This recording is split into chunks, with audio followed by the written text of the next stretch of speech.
दो जनाब स्पीकर हादसे एक दो हुए हैं, उनके बारे में मैं जिक्र कर दूं। टाइम आपका बिल्कुल नहीं लूंगा, मगरिब की नमाज है, हम सारों ने पढ़नी है। नंबर एक जनाब स्पीकर, यहाँ पे मूसा खेल बलूचिस्तान में मुसाफिर बस पे हमला हुआ था।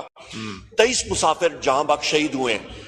जनाब स्पीकर, इस चीज को हम लोग कंडेम करते हैं कि लिसानी बुनियादों पे ये पाकिस्तान के लिए जहर कातिल है। इस चीज को हमें सख्ती से हमें इसको कंडेम करना चाहिए और इसकी रूट कॉजेस पे हमें जाना चाहिए, बहुत जरूरी है। दूसरी चीज जनाब स्पीकर, शुमाली वजीरिस्तान रजमक में भी बम धमाका हुआ है, उसको हम लोग कंडेम करते हैं। रूट कॉजेस पे जाना चाहिए, ये सब हमारा मुल्क है। उसके बाद जनाब स्पीकर, रहीम यार खान पे जो पुलिस के एहलकारों के ऊपर जो कच्चे के डाकुओं ने हमला किया और उनको शहीद किया, उसको हम लोग कंडेम करते हैं। अल्लाह ताला उन शोहदा का दूसरा जान को गुलजार करे और लवाहिकीन को सब्र दे। पर एक चीज, रूट कॉज पे हमें जाना चाहिए। जनाब स्पीकर, यहां पे आपके तवसत से मैं पूरी पाकिस्तान कौम को एक बात कहना चाहता हूं। पंजाब पुलिस इस वक्त एक इल डिसिप्लिन फोर्स क्यों बनी? वहां पे आपने उन निहत्ते कांस्टेबल्स को, उन एहलकारों को बगैर किसी सही वेपन्स के, बगैर ट्रेनिंग के वहां पे आपने भेज दिया। उनकी ट्रेनिंग मुतासिर हुई, क्यों? क्योंकि वो जितने के जितने पुलिस के एहलकार हैं वो हिल गए थे, वो यूज टू हो गए थे कि पाकिस्तान तहरीक इंसाफ के लोगों के घरों में जाएं, तोड़ फोड़ करें, पुलिस गर्दी करें। वो अपनी बेसिक ड्यूटी भूल गए थे।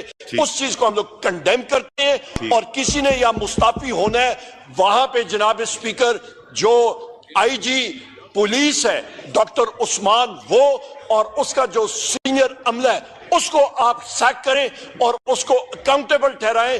वो लोग जिम्मेदारान हैं, ना कि किसी कांस्टेबल या एसओचओ के गले के ऊपर आप ये चीज फैलाएं। आखिरी 2 पॉइंट से मैं फिर खत्म करता हूं।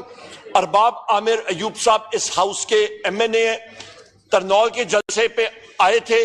अपने पीसफुल हमारे साथी जो यहाँ पे आए थे, जलसा जो है वो पोस्टपोन वजीर आज़म इमरान खान साहब ने इसलिए किया क्योंकि यहाँ पे खत्म नबूवत के हवाले से सुप्रीम कोर्ट में हियरिंग हो रही थी।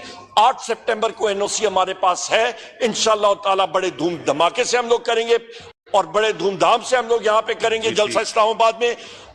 अरबाब आमिर अयूब साहब को जनाब स्पीकर, इस्लामाबाद पुलिस ने उनका पिस्टल, लाइसेंस पिस्टल उठा के उससे फायरिंग करके उनके ऊपर उन्होंने केस डालने की कोशिश की है, जिसको हम लोग कंडेम करते हैं। और आखिरी बात जनाब स्पीकर, आखिरी 2 चीजें आपके जनाब स्पीकर, इंटेलिजेंस एजेंसी सरगोदा में, यहाँ पे शफकत साहब यहाँ पे मौजूद है, हमारे एडवोकेट शफकत साहब, इनके हल्के में हमारे इंसाफ स्टूडेंट्स फेडरेशन के बच्चों को इंटेलिजेंस एजेंसीज वाले टारगेट कर रहे हैं, उनको उठा के बाहर बिठा रहे हैं और उनसे कहलवा रहे हैं कि जी हम लोग पीटीआई छोड़ रहे हैं।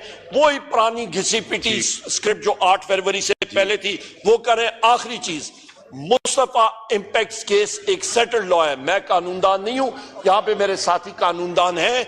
सेटल्ड केस है, सीनियरिटी पे चीफ जस्टिस लगना चाहिए। इस वक्त हुकूमत को अनाउंस करना चाहिए नया चीफ जस्टिस, और इसके साथ साथ इस चीफ जस्टिस ने हमारे 2 मेंबरान कौमी असेंबली चौधरी बिलाल इजाज साहब को और रिजवान फराज नून साहब को डीसीट किया। कई लोगों के कहने पे हुकूमत को 2/3 मेजॉरिटी देने के लिए हम लोग इस चीज को कंडेम करते हैं।